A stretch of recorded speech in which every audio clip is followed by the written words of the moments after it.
سينا آخر تاني برنامج سينا ونقرب بازانا مرحلة بوين دقبانا آخر تاني برنامج سينا يكون هذا إنجليزينا بيقرب زالو برنامج سينا انتهو تاني برنامج سينا وتقرب لنا ذات جيستي إيمان عبدالودود بروفيسور أبدي خليل بيت أبزا كتب انت تخيي برنامج سينا ونتخداتها لمن يرقب غانا أخذ زوم كالحتخو IHMS بحر يخلي.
Why Confuse Democracy or Ethnocracy in Harar Now by Dr. Abdi Khalil.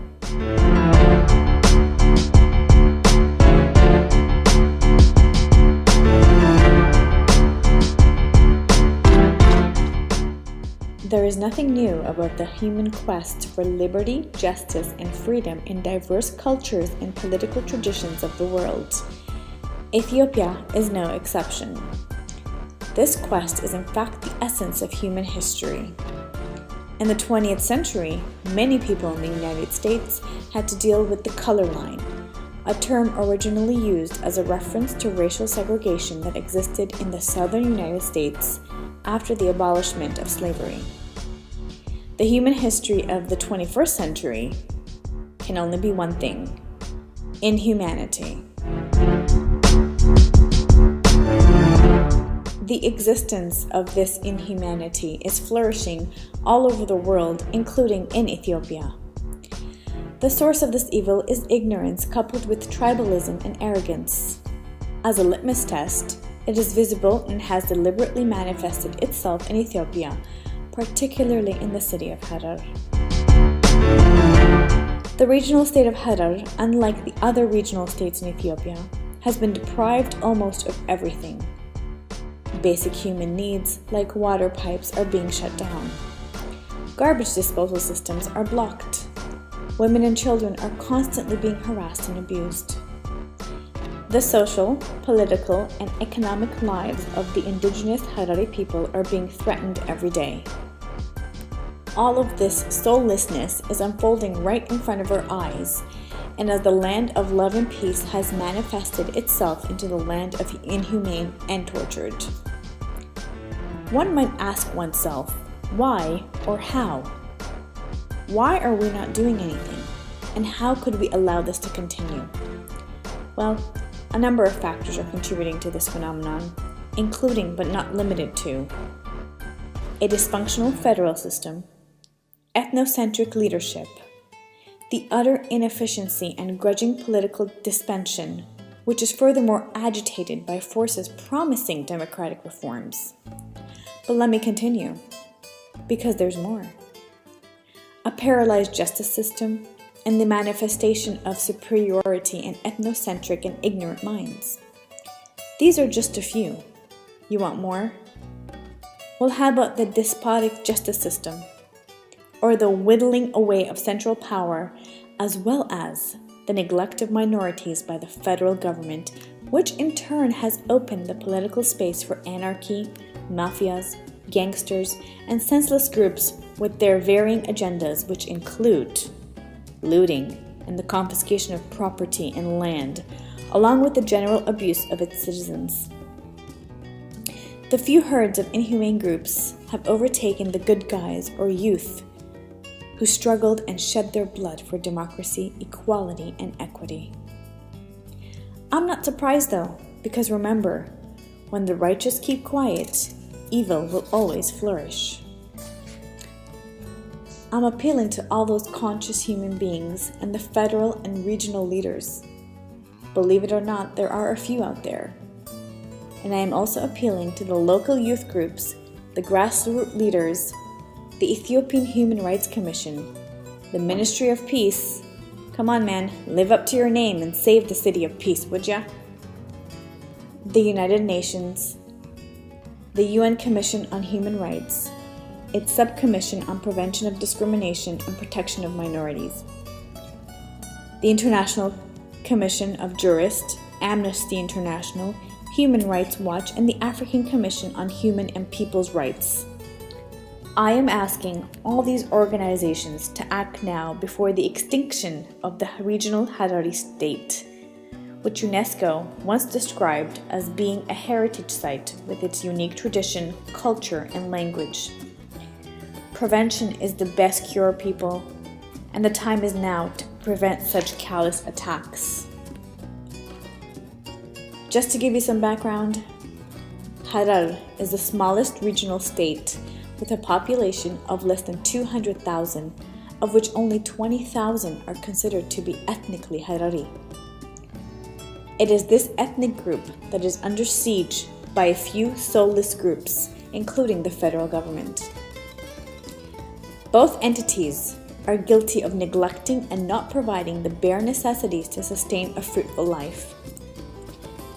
The day-to-day assorted abuses, harassment, psychological tortures, and the confiscation of properties and land are unbearable for its citizens.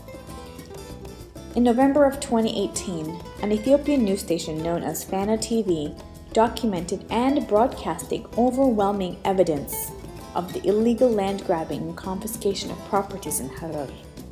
This must be stopped.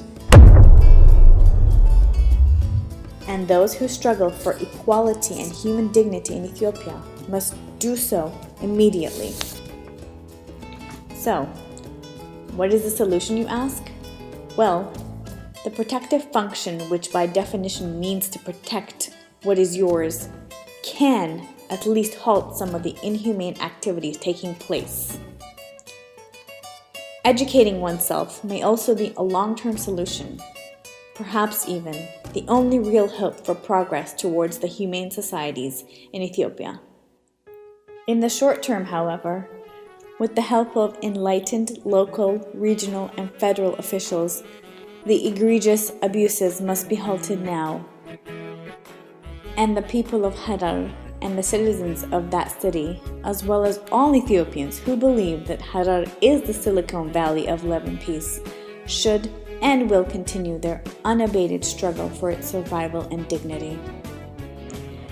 Someone recently noted that just 1 or 2 phone calls to federal and regional officials has restored the water supply to Harar.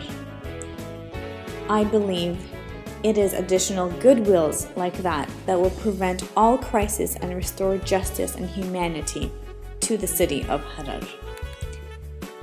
Good leadership goes beyond the color lines, the shapes of faces, political revenge, and ethnocentric and apartheid mindsets. Remember Nelson Mandela? He is the icon of reconciliation, forgiveness, and humanity. We, as Ethiopians, can also collectively replicate or emulate Mandela's legacy in Ethiopia to have peace and prosperity for all.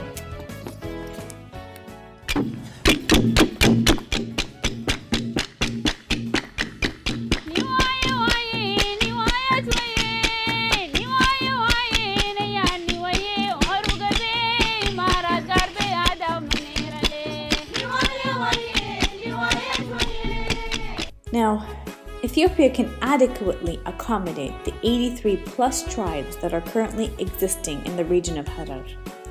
But this will only be possible if positive sharing and caring mindsets are reset or cultivated within the population.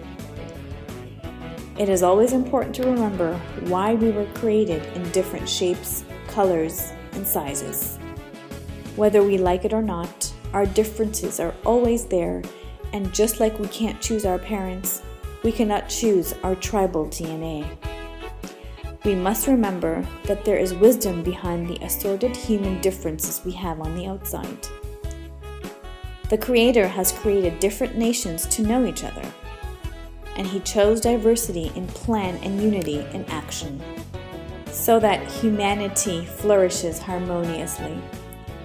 This is where our patience, tolerance, and equality are tested.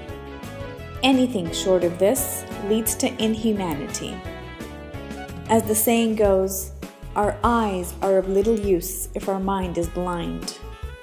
So let's diffuse tribalism, marginalization, and monocultural superiority, and instead infuse multiculturalism, embrace harmony and humanity for peace and prosperity for all.